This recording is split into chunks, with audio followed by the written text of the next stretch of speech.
What is up?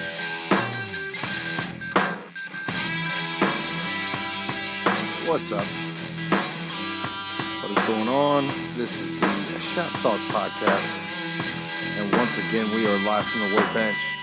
This is for December 5th, 2018.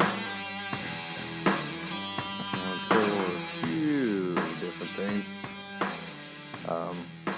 Like, what is a good loan in the pond business? But first, we're going to, there's been a lot of sports news the last few days, so first thing we're going to do, we're going to get into some sports reads. You got Bulls coach Fred Hoiberg, the firing, and the Jim Paxson eloquent speech. And, he's a former player. I think it's more of a just they want a new coach. They said he had a lack of competitiveness. I don't know how true that is. Paxson addressed a lot of the injuries and stuff that has been going on. Jim Paxson, also former player. So I'd like to talk more about that, but I got nothing else. They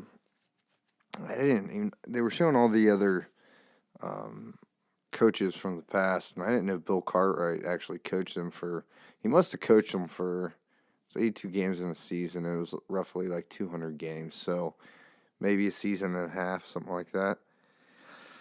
And usually when that's the case, they're looking for another coach as well. Tibbs, coaching the Minnesota Bulls out there.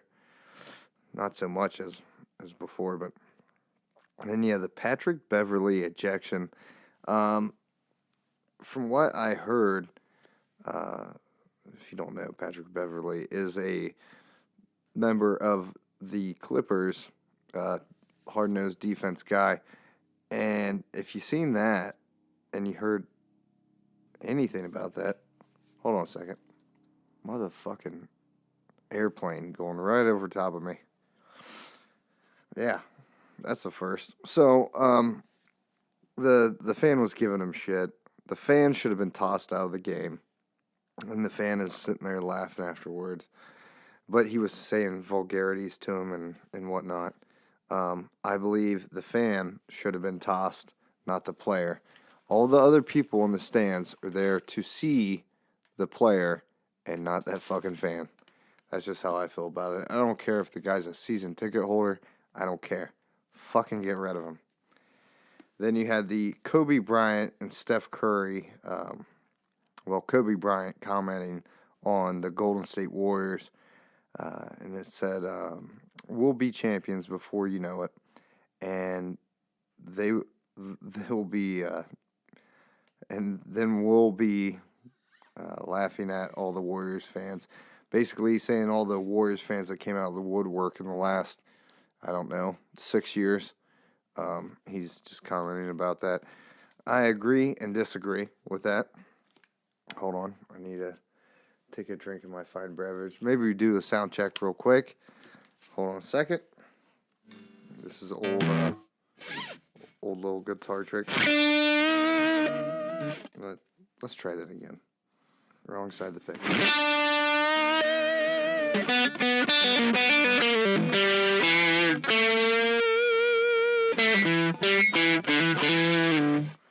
Yeah, so you're just hitting the basically octave up, but you're not actually hitting it. You're not tapping.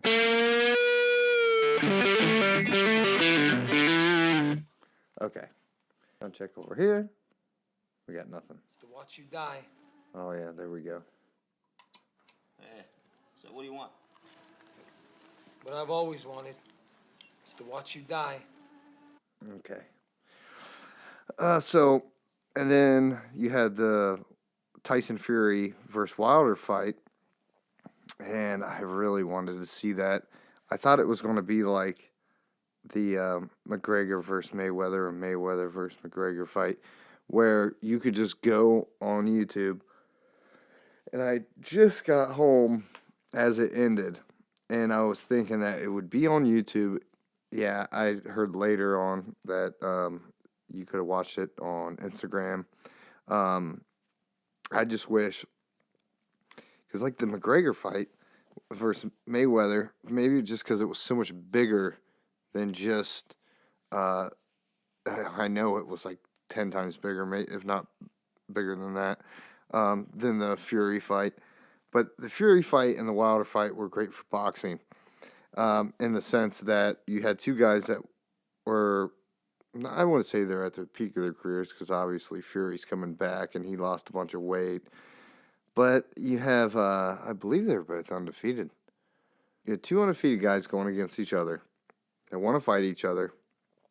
And I heard people say, "Oh, Wilder's going to knock him out," and that's kind of what I thought.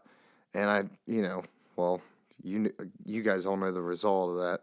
It was a draw. Okay, so Fury outboxed Wilder, but Wilder knocked him down in whatever round, and the last round, the 12th round. And if that, maybe even that hadn't happened, Fury definitely would have won. Now, I liked both of the guys' comments after, in the press conferences and stuff, but I could have been sure that I was going to see the full fight. And then you had all these people commenting about the fight. Showtime had their shit on lockdown, because I did not see any footage from that fight. Didn't see any footage. They were showing pictures, and they were commenting about the pictures. That's the first time I've seen that. I thought about putting a podcast in, but I mean, come on. I need some more material than that. But I was really pulling for Fury, but I really think Fury and Wilder will have a rematch. And it's great for boxing, because it's almost like baseball. It's a big, long, slow, steady decline, of Western civilization. So, Yeah. So what do you want? What I've always wanted is to watch you die. now good for them too, because they were both very sportsmanlike about it afterwards. Then you have the Urban Meyer retiring after the Rose Bowl, due to health reasons, and the offensive coordinator Ryan Day will take over as the head coach of the Ohio State University. Look for a big replacement. I would say in less than a year. That's just my guess. Maybe to the latter part of the year. We'll see how they do, though. I don't know much about Ryan Day, and I'm not that much of a sports analyst. God damn it, we're here. Okay, so then we have the Cavs got a win with the last minute dunk from Alec Burks, who they just acquired in a trade with the Utah Jazz for Kyle Korver. And I believe, and I could be backwards about this, but I believe they also, the Cavs acquired 2 second-round draft picks with Alec Burks. I think he's on an expiring deal. Burks formerly in his career averaged around 13 to 14 points per game earlier, a few years ago in his career. And lastly, but not leastly, he averaged maybe 8.8. I don't have the stats right in front of me, but not much, okay? 13 to 14 points averaged upon per game is a lot better than 7 to 8 points. It might seem minute, but it's not. It's not. It's a big deal. The first 3 games with the Cavs, he has been averaging close to 14 points per game, and I believe he will average around 15 points per game when the season is over, and he's comfortable playing alongside former teammate and now fellow Cavalier Rodney Hood.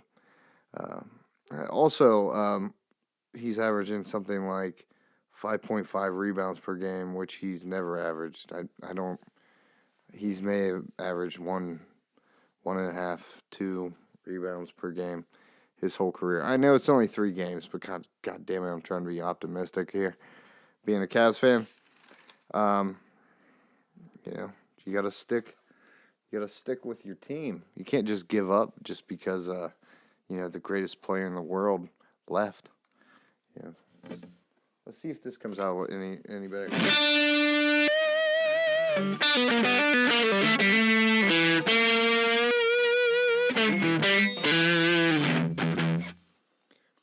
Not really.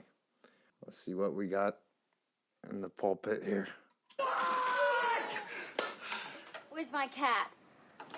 I killed your cat, you druggy bitch. God, why? I felt it would bring closure to our relationship. You killed my... You're what? Why? You're huh? You're what, bitch? Dad, I'll shoot myself in the head. You can tell me that cat's name. Go ahead. You're what? You're precious little... Skippy. Oh, Jesus, what color was it, bitch? No, you fucking yell at her like that, you prick! Shit, you fat ass, Ravy. I can't buy a pack of smokes without running into 9 guys, you fucked. Dad. Okay, sounds like my ex. My I woke up this morning and I see my wife and my son, and I'm like, oh, man, I could really go back to bed. And I know I have a nasally voice and everything, but she grabbed her nose. And, oh, I really gotta go back to bed. I'm like, oh, Jesus. I was like, is that how I really fucking sound? Again, I got probably some new clips coming up here. Or we'll add to the podcast. And also, I really wanted some Frisch's Big Boy today. And hopefully I can record this while I go on to Wikipedia at the same time. Let's see if this comes up. This is Chef Paul Pompiao or whatever it is. Here we go. So if you're from around the world, I wanted a super big boy today. That's what I wanted. I didn't get it. I'm craving some other food, and I don't get fast food a whole lot. If you're not familiar with it, obviously you can Wikipedia it. It's Frisch. Yeah, S, Big Boy. They basically branched off from Bob's Big Boy from California. He needed some different territories to, it wasn't patent, it was trademark. It was trademark. Let's see right here. But they were formerly this region, Frisch's Big Boy. This region was around Indiana, Kentucky, and Ohio, and Tennessee. And then they also put one down in Florida. So other parts of if you're familiar with Bob's Big Boy out in California, you get it. If you're anywhere else, you probably don't know what the hell I'm talking about. But it is freaking delicious. And Bob's Big Boy out in California and some of the other Big Boy trademark places or franchisees, they made their sandwiches different. But in around Ohio and the bordering states, they made them with tartar sauce instead of mayo, like Bob's Big Burger. And then they also put their tartar sauce. Let's see if I can read when they put their... I know I'm not going to be able to find this shit. Obviously, I'm on Wikipedia. It might have been 1960. I can't remember. Anybody that wants to look it up, Wikipedia, check it out. Also, if you want to check out the Shop Talk podcast, just look it up on Instagram. You can follow us there. There's also a Facebook page. Of course, there's many other pages. And I just put up an old interview of Brandon Clark, the garbage disposal. And I'll try to put a link to that in this video if people want to go to that and listen to the interview. It's Pretty damn good interview, if I'd say myself. It's like a 30-minute interview. He's got almost 10,000 subscribers right now on YouTube. He's got a Roku channel. He's always been very nice with me, obviously. But he's a competitive eater. If you're familiar with Randy Santel, he also he knows them. Almost every competitive eater he's buddies with and has done many videos with. So check that out. Yeah. And if you don't, fucking don't. Okay. So, what did I say? Yeah, they put their tartar sauce, if I forgot, they put their tartar sauce in the stores in like 1960. Okay, this shit is delicious. And it's only made of so many ingredients. I can tell you from all the cooking videos that I've done, I guarantee it's like mayo, lemon juice, and maybe some, some kind of relish. And there might be some other stuff in there, but that's really all you need. I've ran out of tartar sauce before, and I've made my own. So there you go. There you have it. Let's see if what RL thinks about it. Or is it R. Lee? That's R. Lee. Yeah. Who the fuck said that? Who's the slimy little communist shit twinkle-toed cocksucker down here who just signed his own death warrant? Nobody, huh? The very fucking godmother said it. I'm fucking standing. I will PT you all until you fucking die. I'll PT you until your asshole for sucking buttermilk. Was it you, you scroungy little fuck, huh? Sir, no, sir. You little piece of shit, you look like a fucking worm. I bet it was you. You look like a fucking worm. Sir, I said it, sir. I'll bet you like sucking dick. Well, no shit.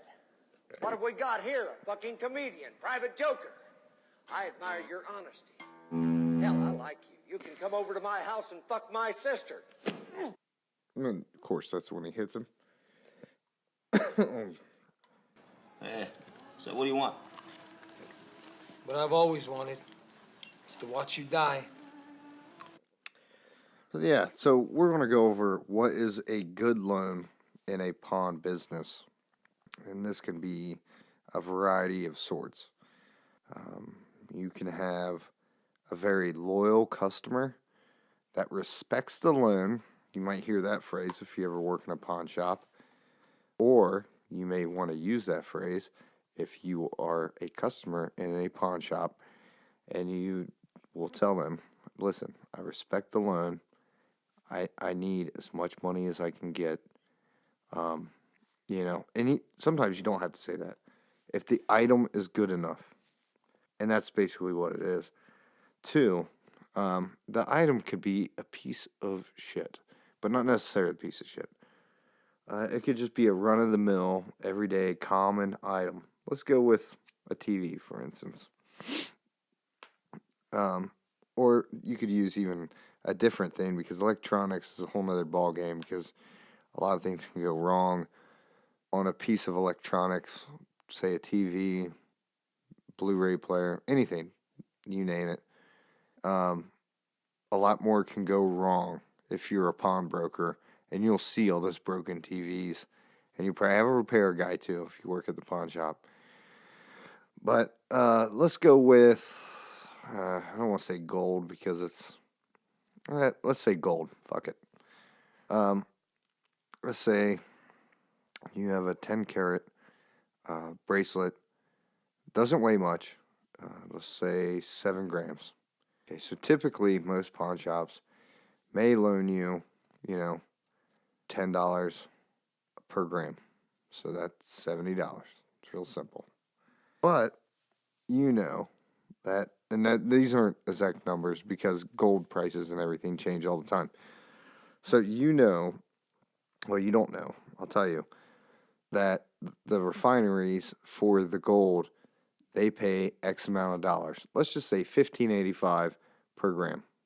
So you can get a calculator out. You're loaning out $70, and you're going to get $15.85 out of each gram. So right there, that's a pretty healthy loan anyways. But it's gold. You can just send it to the refinery. If there's scratch, dents, personalization, you can just send it to the refinery. Get your money and some back all day long. It's never going to stop. Actually, now that gas prices have dropped, I would like to see what gold prices are. I should look that up. I didn't even think about that. Last couple of days, gas prices have been pretty low, which is great. I mean, it's great for everybody, at least in the States. So, I'm trying to think of a different item. We'll just say it doesn't have to. You don't even need to know what kind of item it is.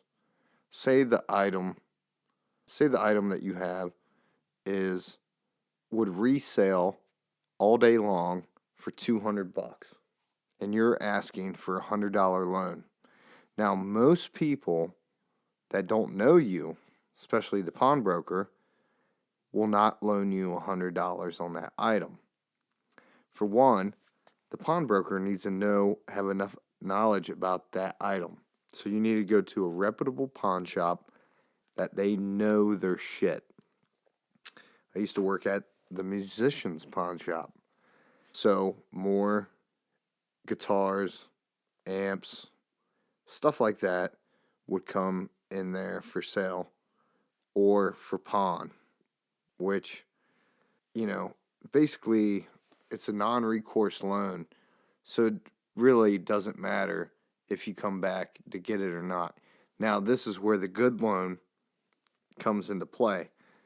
If it's a good loan, basically it might be the pawnbroker telling another pawnbroker that they either work for or that they work with when someone else questions it because they don't have enough knowledge about the item, and they tell them this is a good loan. So it would be an item you might be asking half the value for, but it's a loan. They know you respect the loan. They know you're coming back for your item. Some people could pawn a turd, but they respect the loan.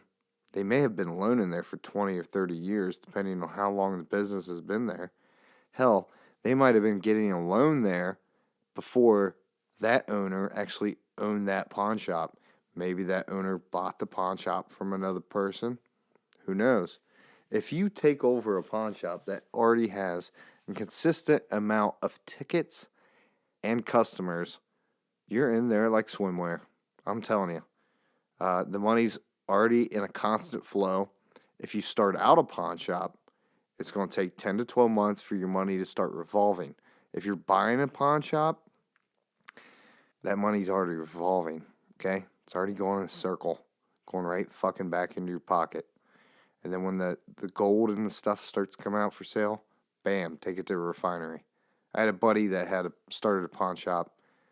I don't know how many months he was, 3-4 months. Didn't know about a refinery. I told him. Another guy that used to work for another pawn shop that was a gemologist got all pissed off at me. He's like, why are you telling him pawn shop secrets? For one, I'm just trying to help the guy out. And for two, the guy did me a favor, so why not help another person out? Yeah. Should he have employed me? Tried to. He should have. Didn't offer me enough money. But yeah, so a good loan, even if and sometimes a good loan too, it might not even be a person you know. Okay. So say they have a real hot item, and I don't mean like hot like hand warmer or stolen or anything like that. I mean, you guys sell a lot of retail. You know what's hot and you know what's not. If you work for one of these big fucking box store pawn shops, these little fucking hole in the wall, they own 1,500 to 1,600, 2,000 shops all across America. You don't fucking know what sells good. And I'll tell you that right now. You're working for the wrong fucking business. You need to get into maybe an old-timey shop that pays you really well and treats you decently, let you sit down the majority of the time. Or not necessarily in the majority of the time. Some of these places, they want you to fucking stand up, for your 11-hour shift. But if you go to a real pawn shop where they have banker's hours, there is downtime. You're going to sit down. You're going to get paid decently. Once you start earning the company some money, just point out, hey, I've been selling some stuff. I got some stuff coming through the door. I got some, you start acquiring customers. So anyways, you could have an item that, let's just say, an old vintage guitar amp, and you see them selling all day long online for $1,300. Granted, it's working. You're going to test out everything when it comes in. But, things sit, things are old. Usually stuff that's worth that kind of money tend to be old, and they sit. And if electricity doesn't get ran through them, they no longer work. Something breaks on it. That's the way it works. The electricity heats it up, keeps all that shit fucking working. That's the way it works.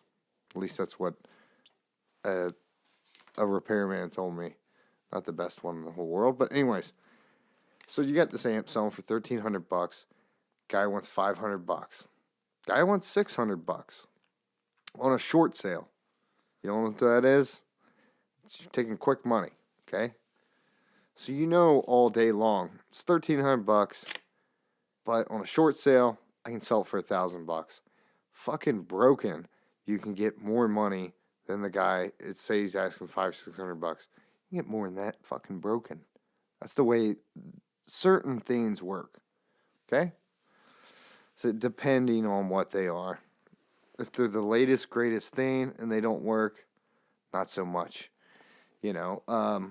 This old stuff, there are still repairmen out there that will fix it. The funny thing is, though, they're all getting older, and some of them are somewhat shifty and grifters, and I would be very careful about who I would take my vintage instrument or amplifier to. That's another thing. Here we go. Hey, so what do you want? What I've always wanted is to watch you die. And they hope you die and they can have your amp. Just kidding. But the reality of it is you got to be careful about these things. I would find a reputable repairman as well. Especially if you're working in a shop, I would try to find a guy. You might have to test out a couple different guys and see who does a better job. Problem is, sometimes these guys, they get excited about one project. They spend a good amount of time on it. They do a great job. And then some of the stuff they're less excited about, they don't do such a great job. You need to just find somebody, if you're working at a shop or if you own a shop, that does great repair work. And I'm not talking about on TVs and stuff like that. I'm talking about vintage instruments. Guys know their shit.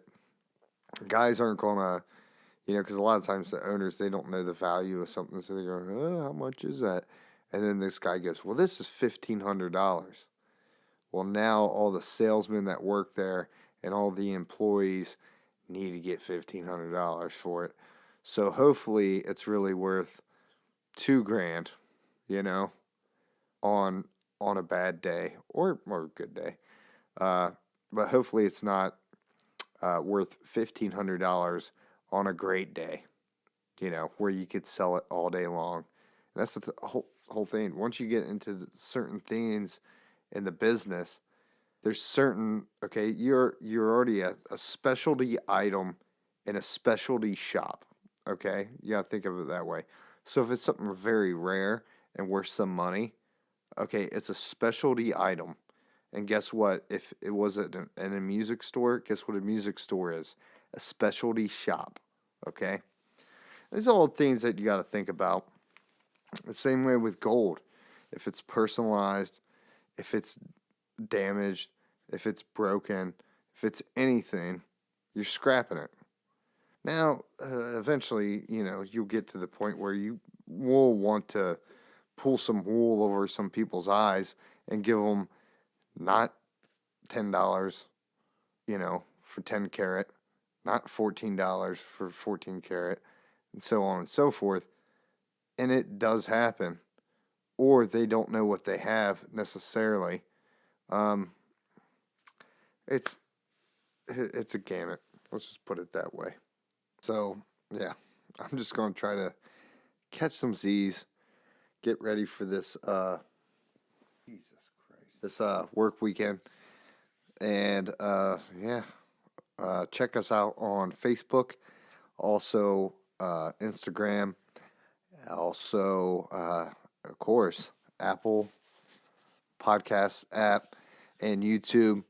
I'll put a link in there I'll try to remember to put a link in there for the Brandon, the garbage disposal. Can't even say his fucking name. Competitive eater, that interview. And yeah, I hope you guys have a good work week.